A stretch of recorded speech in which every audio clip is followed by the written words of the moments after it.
Unit 7 Further Education Passage 1. The American education system requires that students complete 12 years of primary and secondary education prior to attending university or college. This may be accomplished either at public or government-operated schools, or at private schools. These 12 years of schooling or their equivalent may also be completed outside the USA, thus giving foreign students the opportunity to pursue the benefits of the American education system and obtain a quality American education. Perhaps one of the most impressive facts is that a large number of presidents, prime ministers, and leaders from other countries have experienced the American education system and graduated from a university or school in the USA. In many fields and industries, the American education system offers the most cutting-edge, sought-after programs at the world's best schools. That is why graduating from an accredited American school and being exposed to the rigors of the American education system is an investment in your future. Whether you want to study at a top USA university, a top USA college, a vocational or high school, a thorough understanding of how the American education system works is essential. Without a clear grasp of the American education system, an international student will find it difficult to make the right academic choices. It is no surprise that the American education system and the American school system host more international students than any other country in the world.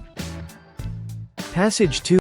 In developing countries, people are sometimes unaware of the importance of education, and there is economic pressure from those parents to prioritize their children's, making money in the short term over any long-term benefits of education. Recent studies on child labor and poverty have suggested that when poor families reach a certain economic threshold where families are able to provide for their basic needs, parents return their children to school. This has been found to be true. Once the threshold has been breached, even if the potential economic value of the children's work has increased since their return to school. Other problems are that teachers are often paid less than other professions. A lack of good universities and a low acceptance rate for good universities are evident in countries with a relatively high population density. India has launched EDUSAT, an education satellite that can reach remote parts of the country at a greatly reduced cost.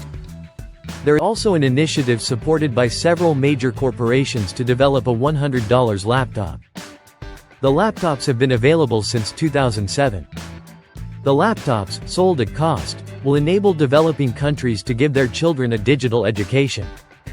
In Africa, an e-school program has been launched to provide all 600,000 primary and high schools with computer equipment, learning materials and internet access within 10 years. Volunteer groups are working to give more individuals opportunity to receive education in developing countries through such programs as the Perpetual Education Fund. An international development agency project started with the support of American President Bill Clinton uses the internet to allow cooperation by individuals on issues of social development. Listening. Exercise 1. Fill in each numbered blank with one suitable word or phrase. The General Certificate of Secondary Education, or the GCSE examinations, for short, are the standard school-level qualifications taken by virtually all UK students in the May and June following their 16th birthday. If you come to a UK independent school before you reach the age of 16, you will study towards GCSE examinations in up to 12 subjects. Some subjects are compulsory, including English, and mathematics, and you can select others, such as music, drama, geography, and history from a series of options. GCSEs provide a good all-round education that you can build on at college and university. AS and A levels are taken after GCSEs. They are the UK qualifications most widely accepted for entry to university and are available in subjects from the humanities, arts, sciences, and social sciences, as well as in practical subjects such as engineering and leisure and tourism. You can study up to 4 subjects at the same time for 2 years, taking AS level examinations at the end of your first year, called the lower 6th.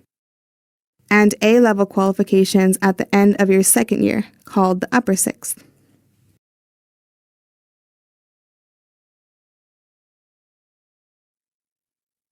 Exercise 2. Listen to the passage carefully and choose the correct answer. Vietnam's educational system can be divided into 5 categories: pre-primary, primary, intermediate, secondary, and higher education. Public kindergartens usually admit children from the age of 18 months to 5 years. Children at 4 or 5 years of age are sometimes taught the alphabet and basic math. This level of education is only popular in major cities. Children normally start their primary education at the age of 6. Education at this level lasts 5 years and it is compulsory for all children.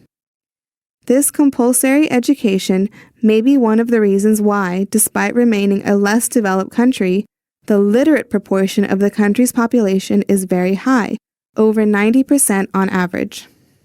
Middle schools teach students from grades 6 to 9. This educational level is generalized throughout most of the country, except in very remote provinces, which expect to popularize the standardized middle education fully within the next few years.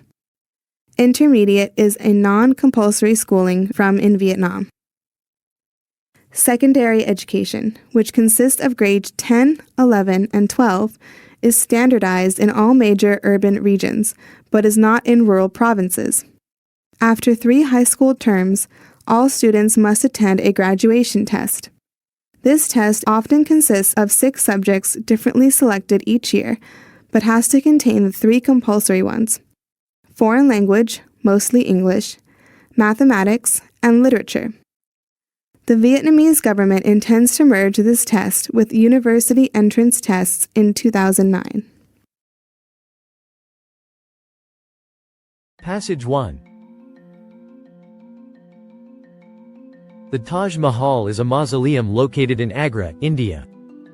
It was built under Mughal Emperor Shah Jahan in memory of his favorite wife, Mumtaz Mahal. It is considered as the finest example of Mughal architecture, a style that combines elements from Persian, Turkish, Indian, and Islamic architectural styles. In 1983, Taj Mahal became a UNESCO World Heritage Site and was cited as the jewel of Muslim art in India and one of the universally admired masterpieces of the world's heritage. The Taj Mahal attracts 2 to 3 million visitors every year, making it the most popular tourist attraction in India. Most tourists visit during the cooler months. Polluting traffic is not allowed near the complex and tourists must either walk from the car parks or catch an electric bus. The Kawasporas are currently being restored for use as a new visitor center. The small town to the south of the Taj, known as Taj Ganji or Mumtazabad, was originally constructed with caravansarais, bazaars and markets to serve the needs of visitors and workmen. List of recommended travel destinations often feature Taj Mahal, which also appears in several listings of 7 wonders of the modern world, including the recently announced new 7 wonders of the world, a recent poll with 100 million votes. Passage 2. The ruined temples of Angkor are perhaps one of the most impressive 7 wonders of the world. Located in modern-day Cambodia near Lake Tony Sap, the largest freshwater lake in Asia, Angkor was the seat of power for the Khmer Empire from the 9th to the 15th century. The ruins of Angkor are documented as some of the most impressive ones in the world, rivaling the pyramids of Giza in Egypt. Why this mighty civilization died out is a question that archaeologists are now only beginning to ponder. The answer, it turns out, may be linked with the availability of fresh water.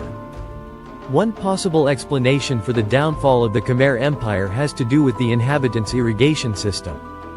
The temple and palaces of Angkor were constructed around a series of artificial reservoirs and canals which were annually flooded to capacity by the Mekong River. Once filled, they were used to irrigate the surrounding rice paddies and farmland during the course of the year. Farmers were completely dependent upon the water for their crucial rice crop.